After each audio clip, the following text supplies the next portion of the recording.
Assalamualaikum warahmatullahi wabarakatuh. Bertemu lagi dengan saya dalam pembahasan penyelesaian program linear dengan solver. Kalau kemarin kita belajar mencari biaya optimal untuk membeli minuman diet dari dua variabel keputusan, kali ini saya akan menunjukkan studi kasus yang mengilustrasikan lebih dari dua variabel keputusan. Nah, dalam studi kasus ini kita akan menyelesaikan model minimasi dengan 4 variabel keputusan. Baik, akan saya sampaikan secara singkat studi kasus kali ini. Alzan sedang berencana membeli makan sore yang dia suka, di antaranya kentang rebus, sarden, oats, dan jus jeruk. Alzan harus memenuhi angka kecukupan gizi di sore hari, di antaranya 280 gram karbohidrat, 60 gram protein, dan 80 gram lemak. Harga keempat produk tersebut masing-masing adalah Rp5.000 untuk satu kentang rebus, Rp10.000 untuk satu kaleng sarden, Rp12.000 untuk satu kantong oats, serta Rp8.000 untuk segelas jus jeruk. Namun, Alzan harus mengkonsumsi lebih banyak sarden daripada oats dan harus mengkonsumsi semua produk tersebut. Nah, kira-kira berapa ya banyak makanan dan minuman yang harus dibeli Alzan untuk memenuhi kecukupan gizi dia di sore hari? Langsung saja ya, kita tuliskan fungsi objektif, fungsi kendala, dan fungsi non-negatif dari studi kasus tersebut. Pertama, kita menentukan keempat variabel keputusan yang dinotasikan dalam X1 sama dengan jumlah kentang rebus yang dikonsumsi dalam piece, X2 jumlah sarden yang dikonsumsi dalam kaleng, X3 jumlah oats yang dikonsumsi dalam pouch atau kantong ya. Kemudian X4 jumlah jus jeruk yang dikonsumsi dalam gelas. Kedua, kita menentukan fungsi objektif dari studi kasus ini, yaitu Z minimasi sama dengan 5.000 X1 ditambah 10.000 X2 ditambah 12.000 X3 ditambah 8.000 X4. Yang ketiga, kita menentukan fungsi kendalanya sebagai berikut. Untuk karbohidrat, 41 X1 ditambah 4 X2 ditambah 7 X3 ditambah 25 X4 lebih dari sama dengan 280 dalam satuan gram. Untuk protein, 4 X1 ditambah 17 X2 ditambah 1,74 X4 lebih dari sama dengan 60 gram.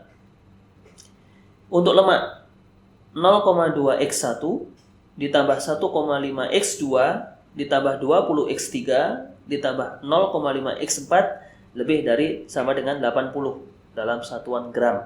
Karena Alzan harus mengkonsumsi lebih banyak sarden daripada oats, maka fungsi kendala dari pernyataan ini yaitu konsumsi sarden lebih dari oats. Dinotasikan sebagai X2 dikurangi X3 lebih dari sama dengan 1. Dan yang terakhir yaitu fungsi non-negatif, di mana semua produk harus dikonsumsi oleh Alzan. Sehingga nilai X1, X2, X3, dan X4 haruslah lebih dari sama dengan 1. Kemudian salah satu constraint terpenting adalah bahwa jumlah makanan atau minuman yang dikonsumsi haruslah berupa bilangan bulat. Sehingga variabel keputusan haruslah bersifat integer. Nah, ini adalah tabel dari case study di atas. Di sini ada 4 produk atau variabel keputusan yaitu kentang rebus, sarden, oats choco, dan jus jeruk. Yang mana keempat produk ini memiliki kandungan gizi yang beragam seperti yang saya blok ini. Sedangkan harga dari setiap produk ada pada baris ke-8. Oke. Dan juga kita perlu memastikan bahwa kita sudah menggunakan rumus sum product pada kolom F dan juga pada baris 10. Oke, langsung saja kita running solver, pilih ribbon data. Klik solver, akan muncul solver parameters box. Objektifnya kita letakkan pada sel B10, model minimasi yang kita pilih. Changing variable cell-nya ada pada B9 hingga E9. Kemudian untuk kendalanya atau constraint-nya, yang pertama adalah kolom F harus lebih besar dari kolom H. Yang selanjutnya adalah bahwa sel B9 hingga E9 itu harus tipe datanya integer atau bilangan bulat.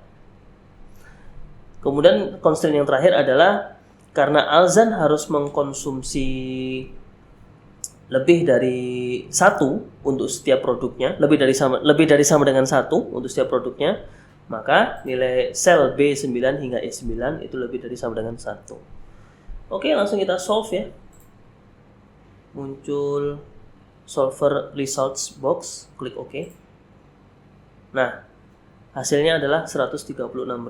Artinya, Alzan harus mengeluarkan sebesar Rp136.000 untuk membeli 6 buah kentang rebus, 5 kaleng sarden, 4 kantong oats choco, serta segelas jeruk.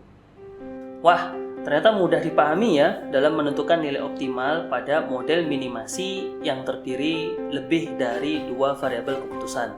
Bila Anda tertarik untuk berdiskusi mengenai topik ini, Anda dapat menghubungi saya melalui email berikut. Semoga video ini bermanfaat dan sampai jumpa lagi di video-video menarik lainnya. Wassalamualaikum warahmatullahi wabarakatuh.